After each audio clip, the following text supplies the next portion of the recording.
This is just another ploy to keep me from drinking and tucked away in the drawing room where no one can see me. It's really overwhelming that it's come this far, and now I'm here with my little Tony's pins. Well, I had the idea of what if Abraham Lincoln's assassination wasn't such a bad thing for Mary Todd, and then I sort of worked my way backwards from that and thought about what she might have wanted and what's the stupidest possible thing that she could have wanted, which I landed on being a cabaret star. You're a terrible actress, Mary. How dare you? I'm offended. I'm leaving. Why not? Why not? I can do anything. It's theater. And I got the Mary Todd Lincoln house, which is a little museum of her house where she lived. They sent us, like, T-shirts, and they were like, oh my God, our website has gotten so much traffic now since your show. So hopefully at least some of the audience is learning something after they see our show. How would it look? Sensational! I'm Conrad Ricamora. I'm nominated for Best Featured Actor in a Play for Abraham Lincoln. I knew it was special. I thought it was going to be great downtown for a couple of weeks, and then we were going to go on to trying to find another job, and here we are a year and a half later, and the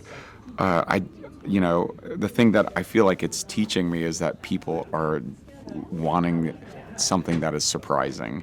They want to be surprised and to have their entertainment be unexpected. And Oh Mary is definitely surprising and unexpected. Contrary to what your paranoia tells you, I'm not some evil mastermind conspiring to keep you miserable. When you keep me off the stage, you make the whole world miserable. The fact that people are coming in droves and that we're sold out for show after show, and breaking like box office records for a play, for a small 5-person play, that's unexpected. It's not hard to feel brave when you have somebody like Cole who's so true to themselves and true to their comedy. Why are you so impossible? Why am I always the one to compromise? My name is Sadie Sink.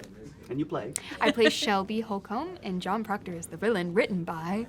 I'm Kimberly Bellflower, and I wrote John Proctor as the villain. Shelby's kind of like my dream character, just in the sense that, yeah, like you said, there are so many layers. Looking back on the rehearsal process, it was like every week there was a new layer that, like, I kind of, like, got to, like, feel for her.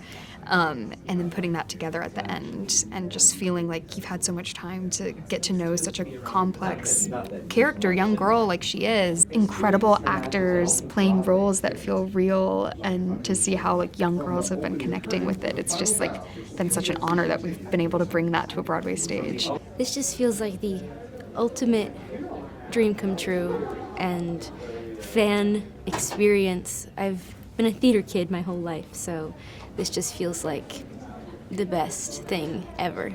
My wildest dreams, I could never imagine being here.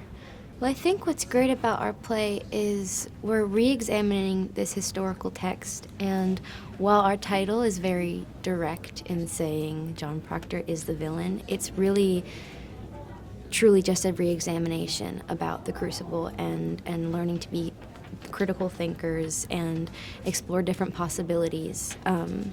And allow room for other opinions.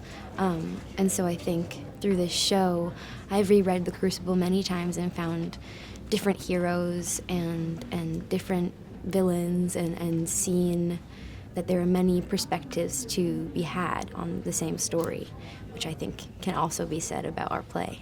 The title of the play is intentionally provocative, and like I think that like John Proctor does villainous things, especially towards the women in the Crucible, but is also like morally good in a lot of ways and does take this stand against like the powers that be. And similarly in our play, I think it's really complicated to grapple with the fact that Mr. Smith is a great teacher and has positively impacted many lives. And also is this other thing that I won't spoil. But to be in a play that's actually speaking to people and across generations. I mean, I've seen grandmothers weeping with their granddaughters, and I think that it's speaking. There's an intergenerational exchange of catharsis happening in the room. Working with all these young artists, they're just so disciplined and rigorous, and and serious about their work. They're so professional. I feel very confident in the future of the theater, and so that's a great feeling.